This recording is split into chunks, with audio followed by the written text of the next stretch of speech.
Bonjour chers téléspectateurs, bienvenue dans le magazine Carrefour, heureux de vous retrouver ce soir. La santé est de tous les trésors le plus précieux, mais il est souvent le plus mal gardé. C'est l'écrivain français Joseph Sagnal Dubé qui l'a dit.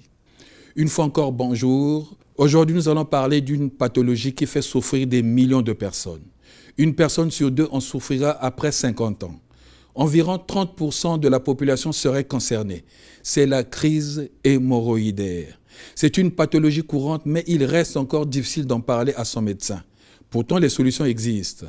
Ce qu'il faut savoir surtout, c'est que nous naissons tous avec les hémorroïdes. Elles font partie de la structure anatomique normale du rectum et elles jouent un grand rôle dans l'étanchéité de l'anus. Cependant, lorsque les veines hémorroïdaires se dilatent et subissent une inflammation de façon permanente, on parle alors de la maladie hémorroïdaire. Elle peut avoir plusieurs causes. Elle touche aussi bien les hommes que les femmes.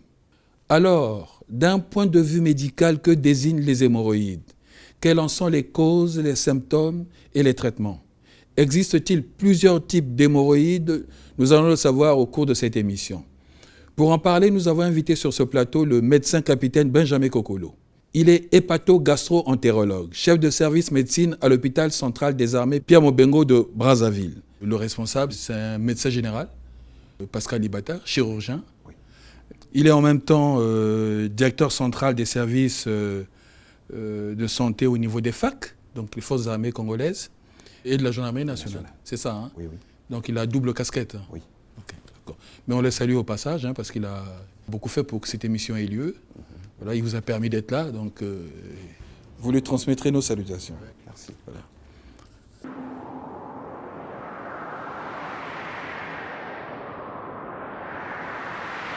Bonjour docteur. Bonjour. Alors, bienvenue à Carrefour. Vous êtes hépato-gastro-entérologue. Parlez-nous un peu de votre spécialité et quelles sont les différentes pathologies qui relèvent de cette spécialité. L'hépato-gastro-entérologie, c'est l'ensemble des pathologies qui partent donc depuis l'œsophage, en passant par l'estomac, le duodénum, jusqu'au rectum et à l'anus. Donc l'ensemble de ces pathologies-là, ça concerne l'hépatologue que je suis, le gastro-entérologue également. Donc c'est un ensemble de pathologies partant du foie, du tube digestif, en un mot, de l'ensemble partant de l'œsophage jusqu'à l'anus. Les maladies de l'œsophage, par exemple, oui. On appelle ça le reflux gastro-œsophagien. Nous avons les maladies du foie comme les hépatites virales. Nous avons les cirrhoses de foie. Tout ça, c'est des maladies au niveau du foie. Nous avons l'ulcère duodénal et l'ulcère gastrique, qui sont donc les maladies gastro-duodénales au niveau de l'estomac. Couramment, quand on dit, pour certains qui disent maladie de l'estomac. Voilà. Nous avons aussi les cancers du côlon, les cancers du rectum, les cancers de l'anus. Et tout ça, ça fait partie des pathologies. Nous avons aussi, il y a plein de maladies, vraiment qui regardent s'il faut les citer. La liste est très longue. D'accord. Pour les maladies cancéreuses. Cancéreuses, oui. Voilà, c'est des pathologies génétiques et après vous avec envoyez. Les cancérologues. Oui. Nous regardons ensemble. Voilà. Nous faisons le dépistage lorsqu'on on a le diagnostic d'une pathologie cancéreuse. Nous les associons. Voilà, d'accord. Et nous travaillons ensemble. Et ça se passe au niveau de l'hôpital central des armées ou vous êtes en poule avec le CHU de Brazzaville? Non, ça se passe à l'hôpital central des armées parce que tous les services de l'hépato-gastro-entérologie, j'ai un collègue qui est le docteur Moubier Stéphane, qui est cancérologue, et quand j'ai des situations, ça se passe, voilà, tout se passe là-bas. Tout se passe.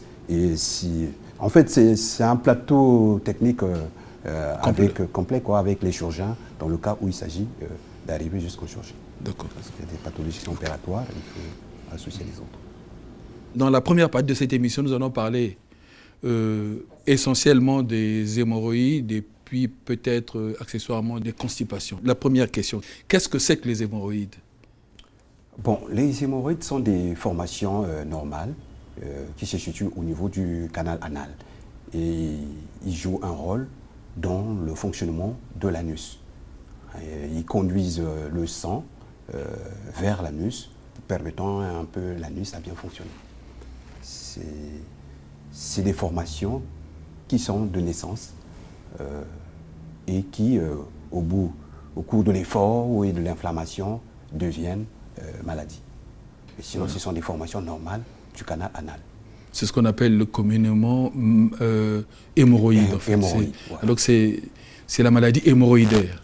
Quand ça prend, c'est à une inflammation, et ça devient maladie, ça devient une maladie hémorroïdaire. Mais sinon, ça existe au niveau de l'anus, au niveau du canal anal. D'accord. Vous pouvez nous situer les hémorroïdes sur l'image qui va être projetée? Donc voilà le canal anal. De partir ici jusqu'ici, c'est le canal anal. Et ce canal donc, est divisé ici par une ligne qu'on appelle la ligne pectinée. Cette ligne pectinée. Et c'est cette ligne pectinée. Pectinée, oui. C'est la ligne pectinée. Et cette ligne-là sépare les hémorroïdes internes qui se passent ici au niveau des colonnes de Morgani à l'intérieur. Donc, qui fait donc l'existence des hémorroïdes internes. Et au-dessus de cette ligne pectinée, c'est là où se retrouvent les hémorroïdes externes. Donc on a deux types d'hémorroïdes, les hémorroïdes internes et les hémorroïdes externes. Docteur, quel est le principal rôle des hémorroïdes? Tous contribuent dans la stimulation et dans le fonctionnement du rectum et de l'anus. Donc le fonctionnement anorectal, comme on le dit. Oui. Donc ils contribuent dans le fonctionnement du canal anal. Parce qu'ils ont le rôle de, quand il y a la progression des selles, ils jouent un rôle de freiner l'arrivée, étant donné qu'ils jouent ce rôle de freiner le sphincter anal et d'ouvrir. En fait, c'est comme une relaxation et compression au niveau du canal anal. D'accord. La prochaine image. Ici, nous avons le sphincter externe et le sphincter interne. Ici, nous avons le rectum et les hémorroïdes se produisent à ce niveau-ci. Ici, vous avez l'apparition des hémorroïdes internes et à partir d'ici, nous avons des hémorroïdes externes. En fait, ce n'est pas visible. Hein. C'est pas visible. C'est pas visible. C'est pas visible, voilà. Mais en regardant le schéma, c'est cette ligne imaginaire qui nous permet de séparer les hémorroïdes internes et les hémorroïdes externes. Et là, au-dessus, vous avez le rectum qui est un peu plus loin. Et ce qui nous concerne, c'est beaucoup plus le canal anal, donc toute cette partie-là jusqu'en bas au niveau de l'anus. Voilà. L'autre image. Parce que de l'autre côté, nous avons déjà le rectum. Ce diapositif nous permet de voir comment se fait l'accumulation du sang au niveau des veines hémorroïdaires.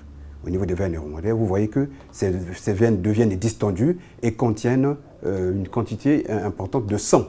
Et c'est ça qui finira par fissurer lorsque le sujet est constipé et ça va léser donc la muqueuse, la paroi plutôt des veines hémorroïdaires et c'est ça qui peut donner des rectorragies, c'est-à-dire les saignements à partir de ces turgescences-là. Voilà, donc là, c'est déjà une manifestation importante des hémorroïdes internes et qui a tendance déjà même à aller vers l'extérieur. Parce que ça traverse déjà ce qu'on appelle cette ligne pectinée-là qui sépare la partie interne et la partie externe. Vous voyez, donc il y a déjà une progression à ce niveau-là. Et c'est ça qui explique... et c'est ce qui explique la présence du sang dans les selles. Et oui, la présence du sang dans les selles, parce que ces veines hémorroïdaires finiront par se fissurer ou encore se perforer du fait de la pression importante de sang à l'intérieur, l'accumulation de sang et l'effort de la constipation, et il y aura donc un saignement. C'est ça qui expliquera que le sang qui sortira sera un sang rouge, un sang rouge vif, qui peut donc soit survenir après les selles, ou bien parfois avant même les selles, ça peut déjà s'extérioriser. Voilà. Donc c'est ça qui explique... D'accord. Quelles sont les causes des hémorroïdes, docteur? L'hyperpression du sang qui descend dans les veines hémorroïdaires. Il y a comme une insuffisance de sang, de retour, de la circulation de retour. Et ce sang s'accumule au niveau des veines et qui deviennent tendues et l'inflammation gagne ces veines et ces veines finissent par céder et entraîner donc l'apparition du sang. Voilà. Mais qu'est-ce qui provoque ça? C'est quoi? C'est dû à une malformation congénitale ou c'est dû à quoi? Non, il n'y a pas une malformation congénitale, mais ce sont les veines. Oui. Les veines qui se fatiguent. Il y a des facteurs favorisants comme la constipation. Fatigue. Voilà. c'est une fatigue, une faiblesse des parois, des veines, du fait de l'accumulation importante du sang. Donc il y a une distension de ces parois, et le sang étant à l'intérieur, nous pouvons remonter, donc le retour veineux ne se faisant pas, ce sang s'accumule dans ces veines.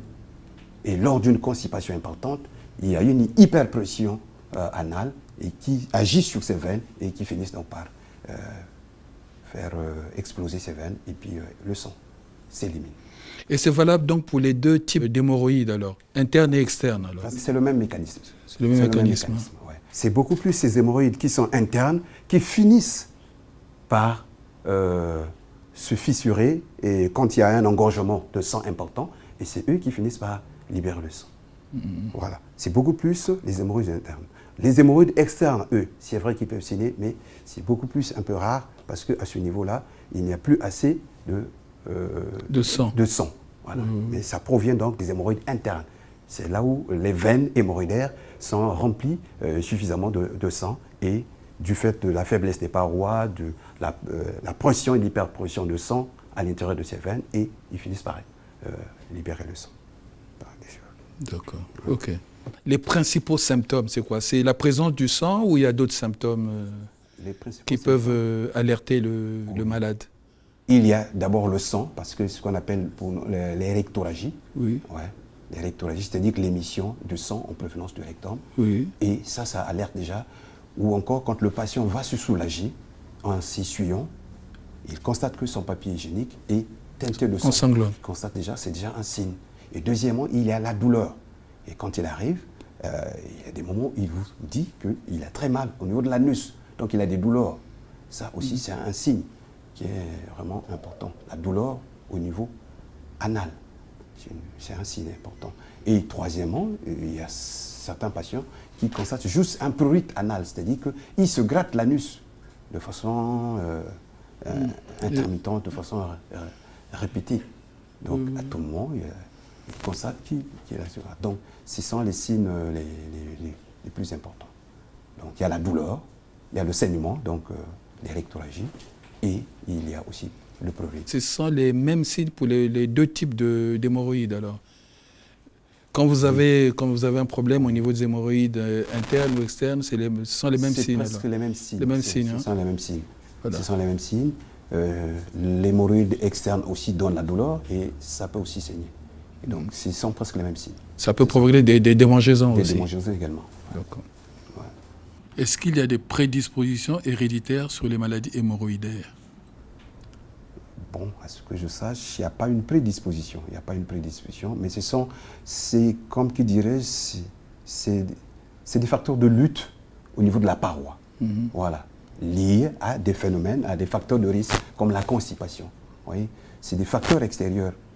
Mais dire qu'il y ait de facteurs génétiques... Donc si vous avez votre maman, papa, maman, au niveau de la famille, il y a un certain nombre de gens qui ont souffert des hémorroïdes, il n'est pas dit que vous en souffrirez forcément, quoi. Voilà, c'est ça. Voilà. C'est pas génétique, c'est pas génétiquement prouvé. Voilà. C'est pas héréditaire. C'est pas héréditaire. Est-ce qu'il y a des personnes à risque d'hémorroïdes? Oui, des personnes à risque d'hémorroïdes.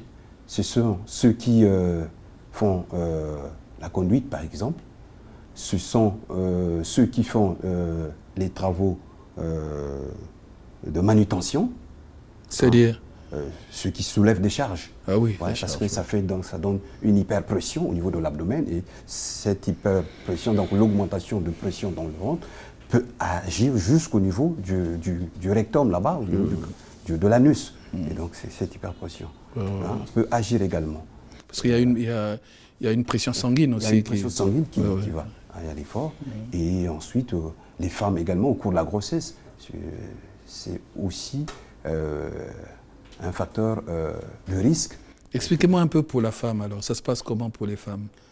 Pour les femmes, c'est... Les femmes enceintes. Les femmes enceintes, lorsqu'elles sont enceintes, le développement de l'enfant a un effet sur les veines également, parce qu'il y a une compression, parce que le fœtus comprime tout ce qui est système veineux au niveau pelvien, et y compris le rectum, puisque l'utérus est en antérieur, et en postérieur, vous avez le rectum. Et donc, c'est des organes qui sont un peu proches. Et donc la proximité de ces organes, l'utérus et le rectum, peut faire que les veines aussi soient comprimées. Et donc la compression, et ça augmente donc la pression au sein des veines hémorroïdaires. Le bébé exerce une pression sur... Voilà, c'est ça. Donc c'est dû à ça. Et une fois que la femme a accouché, c'est fini, ça peut s'installer. Mais d'autres, parfois, ça peut s'installer également. Pour d'autres, ça peut s'installer. Et alors, comment y remédier dans ce cas-là? Comment ça se passe à votre niveau? Pour remédier, c'est rentrer dans le chapitre de traitement. C'est-à-dire que comment y remédier à ça? C'est rentrer juste dans le chapitre de traitement. C'est-à-dire, comme nous le faisons toujours, là directement, nous voyons ce que nous proposons à nos patients. D'abord, le traitement, ça devient comme le traitement global à tout patient qui a des hémorroïdes. Tout patient qui a des hémorroïdes. Il n'y a pas une particularité pour la femme enceinte et pour les autres. Donc nous ferons le même schéma thérapeutique, c'est-à-dire que la même façon de les traiter, la même prise en charge. Et c'est courant ça, les femmes enceintes qui développent les hémorroïdes? Oui, pendant l'accouchement par exemple, pendant la grossesse, et puis ils peuvent développer. Pour d'autres encore, ça peut disparaître à l'accouchement. Voilà. Ça disparaît naturellement, quoi, ça venait tout seul. Oui. Mais d'autres encore, ça peut persister. Et là, quand c'est comme ça, nous sommes obligés de leur proposer des traitements. Donc, comme nous le faisons d'habitude, par un régime et par les médicaments et les topiques que nous proposons, et également la surveillance. Quels sont leurs différents stades d'avancement? Généralement, les hémorroïdes évoluent en 4 stades. Oui. Vous avez le stade où il y a juste une douleur interne. Il y a juste une douleur anale, oui. Là, avec le saignement. Oui. Tout. Et les hémorroïdes sont en position interne, c'est-à-dire à l'intérieur. Oui. Voilà. Et ça, généralement, quand nous examinons les patients, en faisant juste un toucher rectal, on se rendra compte qu'il y a déjà des turgescences, des hémorroïdaires à l'intérieur du canal anal. Voilà. Vous avez le stade 2, où l'hémorroïde carrément commence à s'extérioriser, donc de l'anus pour l'extérieur. C'est-à-dire l'hémorroïde interne qui vient jusqu'à l'extérieur de l'anus et qui est visible. Vous le voyez. Et ces hémorroïdes-là, généralement, quand ça sort au moment où le patient fait sa défécation. Et souvent, quand il est constipé, en libérant les selles, l'hémorroïde également s'extériorise. Et dès qu'il se lève, ou bien dès qu'il finit de faire sa toilette, vous voyez cet hémorroïde repartir spontanément. Donc, ça c'est pour nous, on peut dire le deuxième niveau, c'est-à-dire que le deuxième stade. Voilà. Et puis après vient un troisième stade où l'hémorroïde peut s'extérioriser, ça ne fait que progresser vers l'extérieur, vous voyez, et quand ça sort, pour repartir, le patient, après avoir fait l'essai, le patient est obligé d'utiliser son doigt pour faire repartir l'hémorroïde à l'intérieur. Et ça, c'est ce qu'on appelle le stade 3.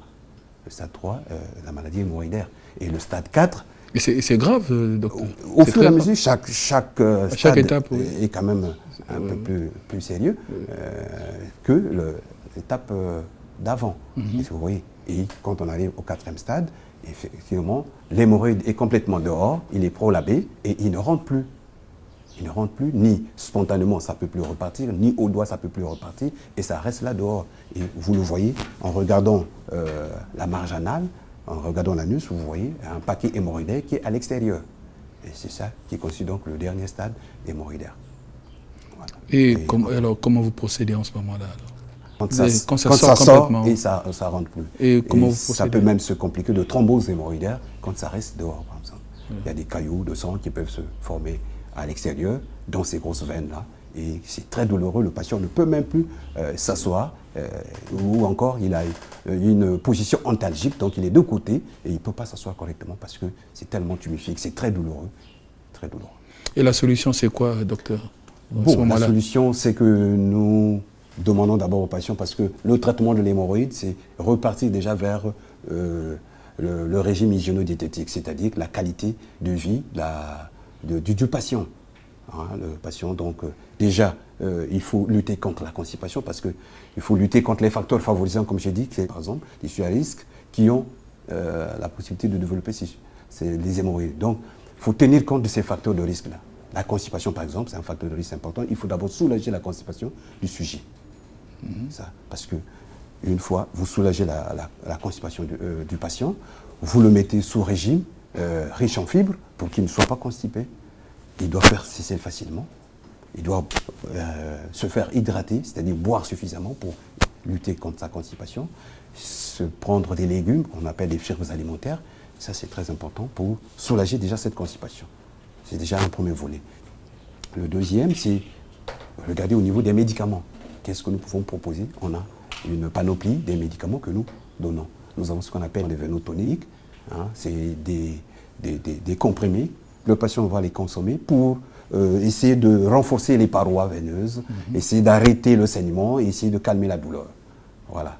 C'est de faire, de jouer ces rôles-là pour soulager le patient. Donc les médicaments sont là pour soulager le patient. Nous avons des vénotoniques, nous avons des applications aussi locales qu'on peut mettre, des crèmes qu'on peut aussi badigeonner sur ces hémorroïdes.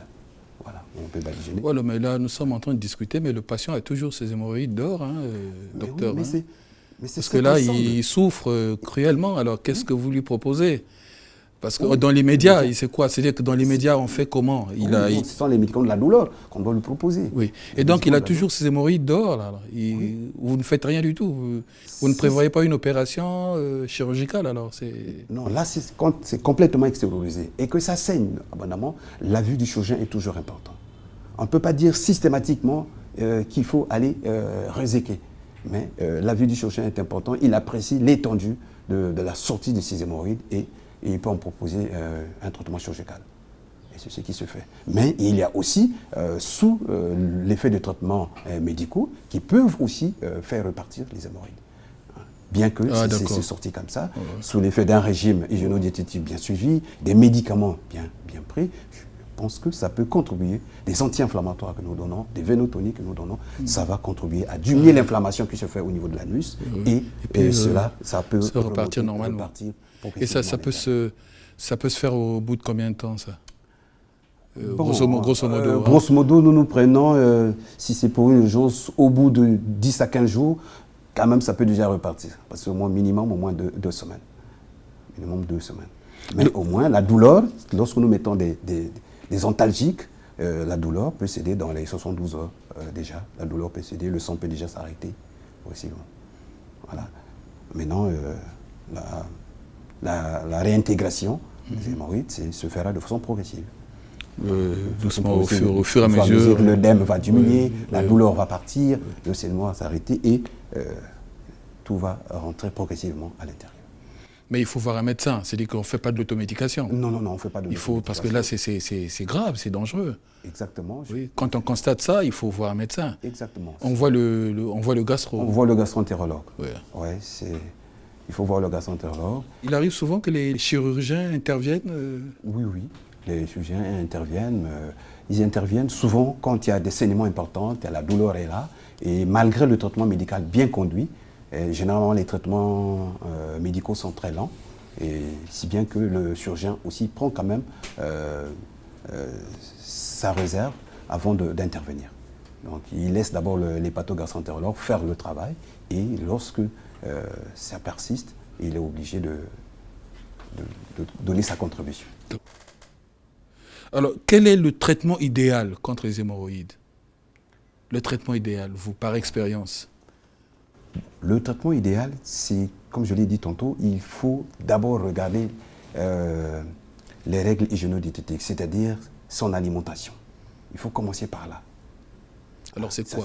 C'est quoi? Qu'est-ce que vous, concrètement, vous conseillez d'une façon il faut que le sujet ou encore le patient ait un régime souple qui lui évite d'être constipé. Donc, il doit être aux fruits, il doit être aux légumes, il doit être aux poissons, soulager déjà les selles. Parce que s'il est constipé, ce serait un facteur qui va entretenir l'hémorroïde.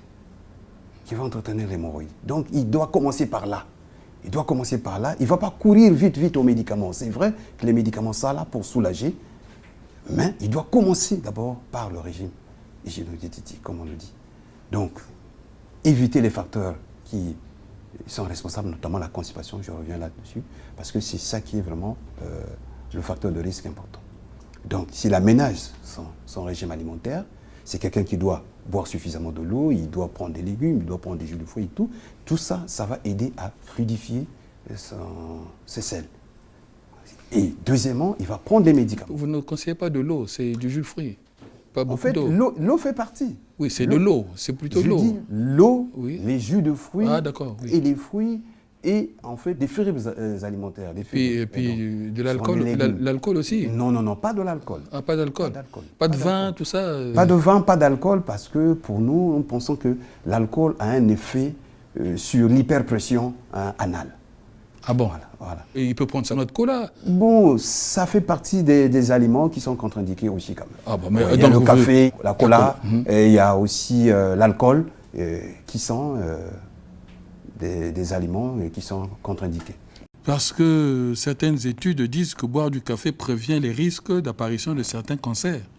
En ce net moment, nous ne sommes pas au cancer, nous parlons Oui, mais moi, si j'ai envie de prévenir votre prévenir cancer. mon cancer, je prends de temps en temps du café. Maintenant, si ça peut me pénaliser de l'autre côté, ça veut dire qu'il faut... C'est ça, mais On ne prend plus rien, alors. C'est ça, mais en fait, comme Voilà. qui dirait... Le gastro me déconseille le café. Le cancérologue, donc, dans le cas de la prévention, Et me vous conseille avez de fait. prendre du café. On fait quoi En fait, c'est toujours comme ça. Vous verrez qu'il y a certains aliments qui sont conseillés pour certaines pathologies dans le traitement, mais d'autres, ils sont contre-indiqués. Et donc, c'est comme ça. Hein. Il y a ces aliments qui sont indiqués pour aider certaines pathologies, mais pour d'autres, ce sont des facteurs de risque qu'il faut écarter pour avoir un mieux-être. Parmi les aliments à proscrire dans le cas de la prévention contre les hémorroïdes, le manioc est déconseillé ou c'est... Le manioc n'est pas déconseillé, parce que c'est juste de l'amidon. Le problème, Et ça ne constipe pas le manioc? ça ne constipe pas. Ça ne constipe pas. Quand c'est pris avec un repas bien mouillé, comme on le dit, un bouillon, vous ne le mangez pas sec. Le manioc, c'est de l'amidon. Sinon, ce serait... on ne peut pas incriminer le manioc. Le plantain, tout ça, c'est pas déconseillé. La banane plantain, Oui, la banane par plantain. exemple, ça c'est dans la constipation. C'est pour éviter d'être constipé qu'on doit interdire ça. Parce qu'on sait que la constipation est un facteur de risque. Voilà. aggravant. Pour éviter d'être constipé, il faut éviter de manger de la banane plantain. Oui, mais éviter. Oui, éviter. Oui, parce pour que éviter la c'est- constipation. Pour éviter la constipation, c'est important. Voilà. Donc il faut déconseiller la banane plantain Aux patients aux patients. qui, de temps en temps, présentent une constipation. Voilà. Mais il y a ceux qui n'ont pas un problème de constipation et qui mangent aussi bien la Il n'y a, banane pas plantain, de problème, oui. quoi. Il n'y a pas de problème. Donc on ne peut pas dire systématiquement que il faut l'écarter définitivement. Non. C'est pour la constipation ça peut être vraiment à écarter. Pour les sujets qui sont de nature constipés, de temps en temps il est constipé, donc il est obligé de mettre quand même la banane plantain à côté. Donc il doit éviter ça. Le riz. Le riz également. Le riz constipe. Le riz également constipe. Donc il faut déconseiller le riz. Il faut proscrire Voilà. le riz. Il faut proscrire le riz, il faut proscrire le café, il faut proscrire la cola. Et puis faut quoi proscrire encore? l'alcool. L'alcool. Voilà. Et même également, le vin à table. Le vin à table aussi. Même un les petit piments, verre de... hein. Les Les piments. piments également, tout ça. Oui. c'est- Les épices, les piments, épices, tout voilà. ça. Il faut les écarter. Voilà. Et puis, une fois que le régime est bien suivi, on peut associer les médicaments. Voilà. Il y a plein de médicaments. Et les sports? Le sport aussi. Quelles sont les en fait, disciplines à proscrire, à déconseiller aux sujets souffrant d'hémorroïdes? Bon, c'est souvent... Ou même ceux dans le qui cas font- de la prévention, hein, Oui. pour ceux qui n'ont pas encore souffert Ouais, d'hémorroïdes. ouais. Ceux qui Qu'est-ce font qu'on- la qu'est-ce- conduite à longueur de La conduite, journée, oui. matin, soir, il est au volant. C'est souvent les facteurs parce que c'est là où tout s'accumule. Voilà. Voilà, Parce qu'ils également sont- ceux qui ils sont assis tout le pendant, temps. de façon prolongée. Voilà, tout ce qu'ils font, c'est des professions où ils sont longtemps assis, ce sont déconseillés. Voilà. Mais ce qui est donc conseillé, il faut faire une activité physique régulière. C'est Un peu quelle de c'est sport, la marche par exemple. La marche, oui. Voilà, il faut faire. La natation. La natation par exemple aussi, il faut faire. Ça fait partie des sports Le- qui peuvent entrer. ouais, le vélo, c'est bien, c'est conseillé, le vélo? Le vélo, C'est déconseillé le vélo de façon professionnelle, non. Mais on peut faire du vélo, mais ceux qui font du cyclisme sont aussi exposés, parce que ça fait partie également des facteurs qui... C'est des facteurs à risque, alors. À risque également. Ah bon, Voilà. le vélo, alors. Ouais. Faut faire moins de vélo. Il faut Moins faire de vélo moins quand même. souvent. Moins souvent. Moins ouais. souvent, oui. Il y a d'autres disciplines Oh, à proscrire, en dehors du vélo, Non, Conduire c'est beaucoup plus, longtemps, comme par j'ai dit, exemple. c'est ceux qui font un peu de la manutention abusive, Oui, là, oui, donc c'est vrai. à longueur de semaines ou de mois, ils sont dans la manutention. Ça, il faut L'haltérophilie, par exemple. L'haltérophilie, par exemple. L'haltérophilie, c'est pas bien pour... Oui. Oui, parce que Ça aussi, c'est... voilà, c'est des efforts, Oui. donc c'est de la pollution aussi. Ouais. Ça aussi, ça peut un peu compromettre un peu. Voilà. Peut-on prévenir les apparitions des hémorroïdes? Comment faire? Qu'est-ce qu'on peut conseiller à ceux qui ne sont pas encore malades? Ceux qui ne souffrent pas encore des hémorroïdes? Oui, Qu'est-ce qu'on peut leur c'est demander? déjà lutter contre les facteurs que nous venons de citer. Ah, Là. Tout ça, d'accord, il faut oui, déjà oui. mettre ça à l'écart, Ok. faire de la marche, faire une activité physique régulière et avoir un régime hygiéno-diététique qui est bien, c'est-à-dire qu'on boit de l'eau, on a des fruits, on a un régime qui est souple, quoi, comme je l'ai dit tantôt. C'est ça qui permet de prévenir un peu. Hein? Le football n'est pas proscrit. Non, c'est pas possible. C'est bon, c'est pas mauvais. C'est pas mauvais. Oui, donc le ministre Makosso Les peut balles continuer et toutes à jouer au les foot. autres disciplines ne sont pas contraignantes. Alors, existe-t-il une bonne manière de déféquer, docteur? Bon, une bonne manière de déféquer, Oui. c'est déjà prendre tout son temps. Hein. Lorsqu'on va pour déféquer, on prend tout son temps, on va s'asseoir. Pour ceux qui ont des cuvettes, on s'assoit et on pousse de façon progressive. C'est-à-dire que On n'est pas pressé. on n'est pas pressé. Oui. On prend tout son temps et on pousse doucement et je pense qu'on défèque correctement. Voilà. Je pense que c'est prendre tout son temps de bien déféquer. Il ne faut pas être pressé, il ne faut pas couper le désir, quoi, en un mot. Ouais. D'accord. Ouais. Oui, oui. Sinon, il Il y a risque. n'y a pas une façon de déféquer. Ceux qui ont des toilettes où il y a une cuvette, ils s'assoient et ils défèquent calmement. C'est un acte réflexe qui part du cerveau jusqu'à l'anus. Donc il faut que les commandes se fassent normalement et spontanément. Ceux qui vont pour lire dans les toilettes, c'est Oui, déconseillé. mais tout ça, ça aide parce que bon, on doit prendre tout son temps à faire sa défécation. C'est pour cela, vous pouvez amener votre journal. Si Vous avez lisez des tranquillement. Vous lisez tranquillement et les selles descendent. Voilà. Et vous vous poussiez par une pression normale. Mais vous ne pouvez pas forcer la défécation. C'est dangereux. C'est-à-dire que c'est comme si, c'est comme si Vous êtes pressé, à partir, donc voilà. vous voulez pousser. Alors cette hyperpression aussi peut être un facteur de déclencher la maladie hémorroïdaire. Encouragez-vous les prises de laxatifs ou les déconseillez-vous? Ça, c'est un internaute qui vous demande ça. Non, moi je pense qu'il faut déconseiller la prise des laxatifs, surtout les laxatifs irritants, parce qu'il y a deux groupes, il y a les laxatifs doux et les laxatifs irritants. Donc c'est surtout les laxatifs irritants là qu'il faut éviter. Ceux qui vont difficilement à la selle, comment, Mais c'est pour qu'est-ce ça, c'est lors de leur consultation qu'on leur proposera des laxatifs doux, au lieu de prendre ce qui est irritant. D'accord. Voilà.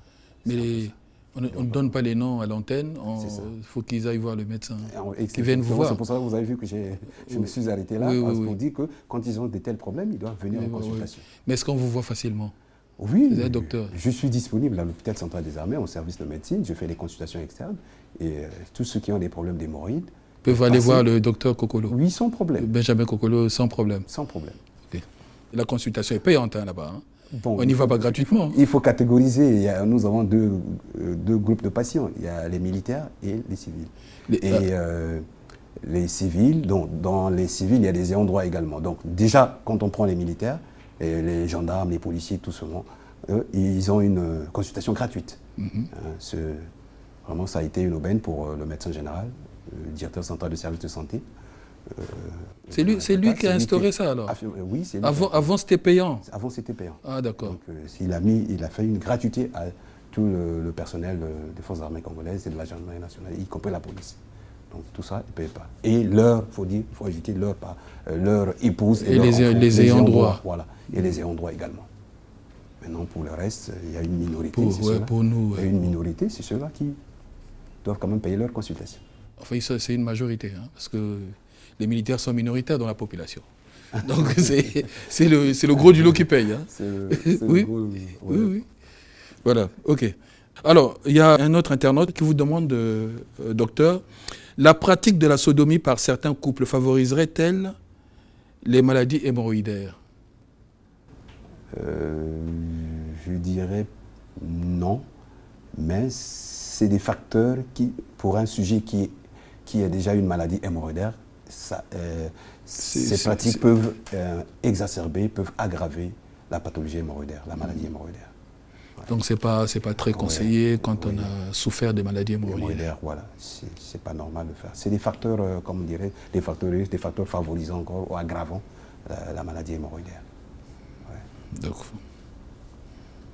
en cas de douleur, docteur, un bain de siège est-il conseillé?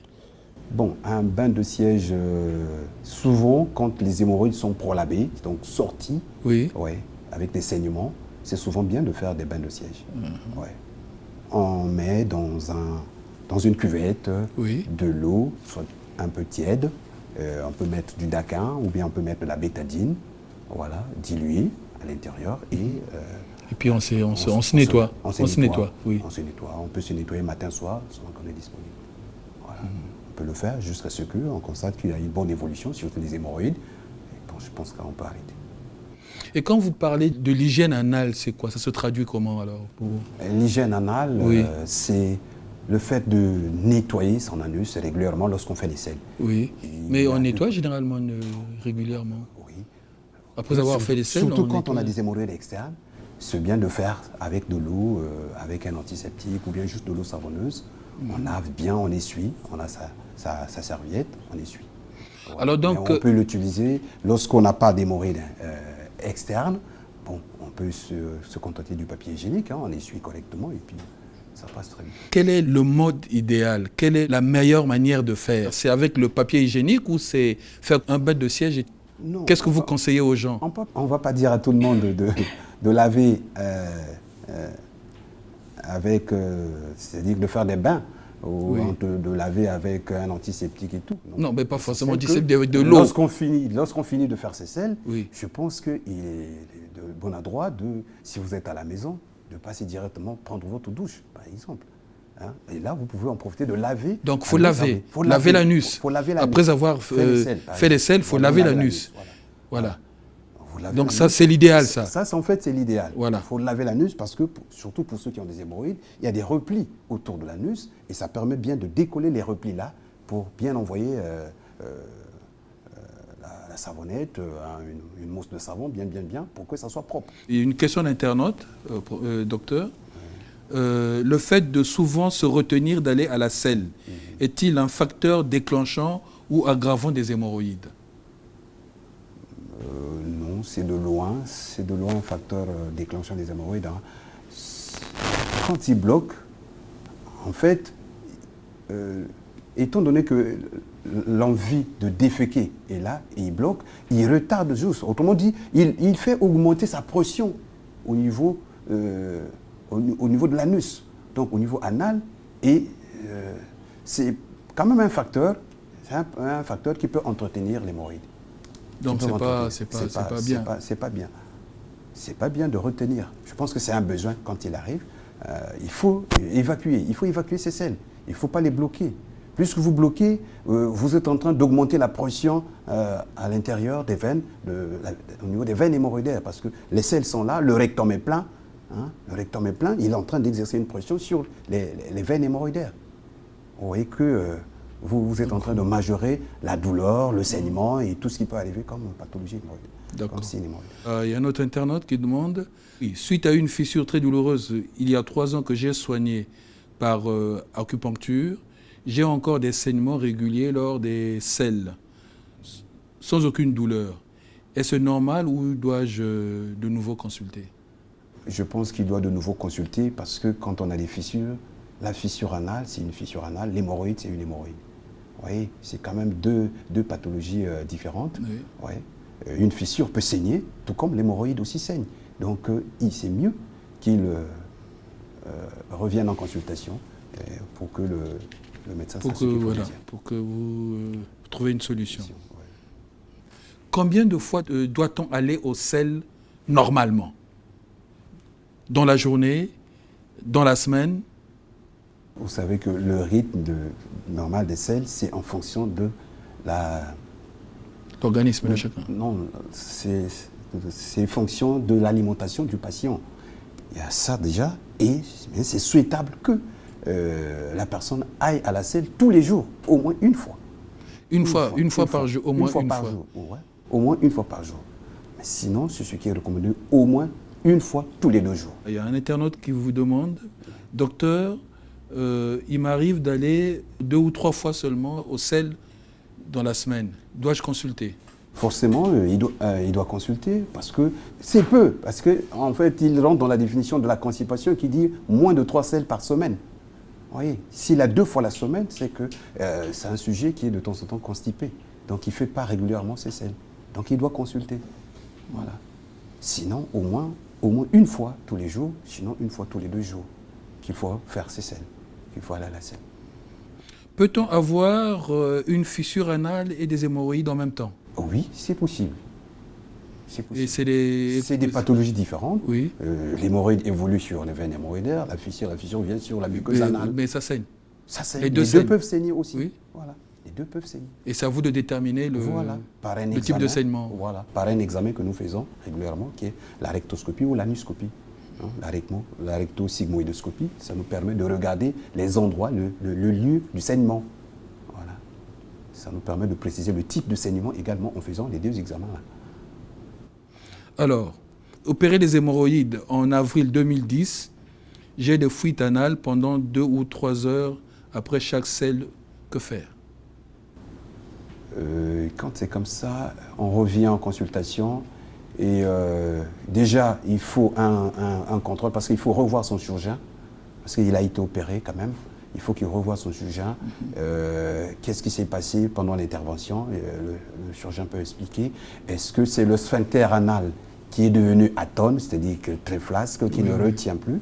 Alors, le chirurgien va regarder. Donc lui dit que pendant 2 à 3 heures, après chaque selle, il y a une fuite. Voilà, c'est ça. C'est parfois le sphincter, comme on l'a vu sur le schéma. Le sphincter peut lâcher un tout petit peu. Il n'est plus aussi tonique comme habituellement. Le sphincter anal est tonique et quand il y a un réflexe pour les selles, le sphincter, il assure l'étanchéité. L'étanchéité, voilà. Pour qu'il n'y ait pas de fuite. Voilà, il n'y ait pas de fuite. Et oui, c'est souvent ça. Et qui lâche, c'est un muscle aussi qui peut se fatiguer et puis qui ne retient plus. Et donc il y aura toujours des fuites. Quand c'est comme ça, vous avez les traitements? Oui, nous proposons toujours les mêmes traitements, les traitements médicaux, les traitements locaux, des topiques que nous pouvons mettre et on surveille le patient. Voilà. Sauf que les traitements sont très lents aussi. Et très chers aussi? Très chers, oui. Très cher aussi. Sclérose tend les hémorroïdes internes. La sclérose fait partie des traitements instrumentaux.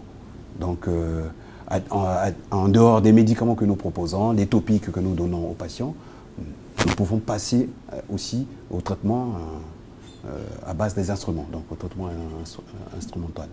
Voilà. Et nous faisons la sclérothérapie. Donc, c'est des produits qui sont instillés et injectés au niveau des hémorroïdes internes pour essayer de diminuer le gonflement au niveau des veines anales, pour diminuer. Il y a d'autres techniques qui sont aussi pratiquées. Alors, un purite important de la marge anale est-il le signe d'hémorroïdes internes? Oui et non. Oui, parce que certains hémorroïdes, comme je l'ai dit au début, le prurite anal peut faire partie aussi des signes de la maladie hémorroïdaire. Mais chez les enfants, par exemple, l'enfant peut avoir un prurite anal, mais il faut aussi penser parasitose intestinale. Donc les vers, les ascaris peuvent aussi démanger l'anus. Donc ce n'est pas pathognomonique, ce n'est pas vraiment, qui dirais-je, capital pour uniquement la maladie hémorroïdaire. Ouais, ça peut expliquer ça peut être d'autres maladies. D'autres maladies aussi. Okay. Mais c'est valable pour les grandes personnes aussi. Voilà pour les grandes personnes. Mais surtout pour les grandes personnes, oui. Quand il y a un prurite anal, on essaie de regarder d'abord. C'est parfois une pathologie hémorroïdaire qui a. Voilà. Cet internaute vous pose la question suivante. J'ai été opéré pour des hémorroïdes il y a 23 ans. J'ai 53 ans et je continue à avoir des démangeaisons. Au niveau de la cicatrice, que faire pour les soulager? Bon, quand c'est comme ça, il doit d'abord être réévalué. Parce que c'est un patient qui a quand même été opéré. C'est toujours bien de regarder tout ce qui se passe au niveau de l'anus. Comme on dit toujours, il faut faire le diagnostic différentiel avec les autres pathologies cancéreuses qui peuvent se trouver à ce niveau-là. Et donc, c'est toujours bien qu'on l'examine en faisant un examen, comme je l'ai dit, la rectoscopie, ou la rectosigmoïdoscopie, ça nous permet de bien voir pourquoi il y a des malformations, pourquoi ça persiste. Et à partir de là, s'il n'y a rien de spécial, alors on peut la remettre sous les traitements habituels. Donc il repart voir le gastro. Il repart voir le gastro. D'accord. Pas un autre, hein? Mais c'est le gastro qu'il faut voir. C'est d'abord le gastro. Parce Le gastro, que, ok. ce n'est que le gastro qui peut rentrer en contact avec le chirurgien qui l'a opéré, ou bien encore pour essayer de regarder ce qu'il peut faire ensemble pour ce patient. À cause des hémorroïdes, peut-on provoquer des condylomes acuminés sans jamais avoir eu des relations sexuelles anales? Bon, les condylomes acuminés sont des lésions virales qui sont au niveau de l'anus, Oui. mais qui n'ont rien à voir avec les hémorroïdes. C'est une autre pathologie de l'anus, hein, ou encore dirait de la marge anale, mais qui n'ont... Et vous les traitez aussi? Voilà. Et très souvent, nous les traitons, mais nous les confions aux dermatos, parce que D'accord. ça fait beaucoup plus lésions dermatos. Et puis, chez les femmes, les gynécos également, ils essaient de regarder là-dessus. Bon, les cancéros également, une fois qu'on est prélevé, on fait l'analyse histologique, on prélève, on envoie au laboratoire, et on analyse ces pièces opératoires. Et si c'est d'origine cancéreuse, les cancérologues également interviennent là-dessus. Les condylomes, c'est une pathologie frontière entre les trois disciplines, la gynéco, nous les gastroentérologues, les dermatos et les cancers.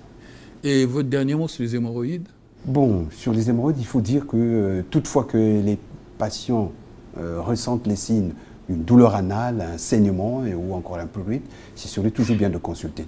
Et c'est une pathologie qui est chronique, nous soulageant, mais nous ne donnons pas une guérison définitive. Et c'est pour cela que vous constatez que c'est des pathologies à long terme et pour lesquelles les patients font souvent des récidives. Et donc nous demandons toujours aux patients de repasser nous voir quand c'est comme ça, pour ne pas toujours examiner, pour ne pas passer à côté d'une pathologie cancéreuse. Voilà un peu. Mais les traitements sont lents et coûteux quand même. Ça aussi, il faut ajouter. Mesdames, Messieurs, c'est la fin de la première partie de cette émission. Merci pour votre fidélité à l'émission Carrefour. Merci à vous aussi, docteur, pour votre disponibilité et pour vos précieux conseils. J'espère que nos téléspectateurs ont pris autant de plaisir que nous à vous écouter. Nous savons maintenant que quand on souffre des hémorroïdes, combattre la constipation est la première mesure à prendre. Ensuite, observer une bonne hygiène de vie, privilégier les aliments riches en fibres, boire beaucoup d'eau, faire de la marche ou de la natation, éviter les aliments épicés et pimentés, observer une bonne hygiène anale. Notre pensée du jour est un proverbe arabe.